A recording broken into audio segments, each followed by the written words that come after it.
गुलबर्गा के जिवारगी तालुका में एक खतरनाक इंसिडेंट। रात के अंधेरे में घर में घुसकर औरत पर जानलेवा हमला और लाखों की लूट। एक हैरानकुन और दर्दनाक वाकया जिवारगी तालुका के इजेरी गांव से सामने आया है। एक अनजान बदमाश ने घर में घुसकर 60 साल की अमीर बी पर ब्लेड से जानलेवा हमला किया और लाखों की संपत्ति लूटकर फरार हो गया। ये सिर्फ एक आम चोरी नहीं थी, ये एक वायलेंट क्रिमिनल अटैक था जो पूरे गांव को दहला चुका है। इंसिडेंट की तफसील के मुताबिक बदमाश ने रात के वक्त घर में एंट्री की, अमीर बी के गले पर ब्लेड से वार किया, 60 ग्राम सोना और लगभग 1 लाख रुपए कैश लूट लिए। जख्मी हालत में विक्टिम को अस्पताल पहुंचाया गया।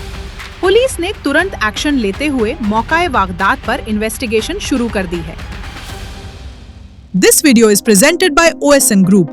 आपके घर की क्वालिटी कंस्ट्रक्शन, प्रीमियम इंटीरियर्स और बेस्ट बिल्डिंग मटेरियल्स के लिए OSM रहेगा आपकी बेस्ट चॉइस।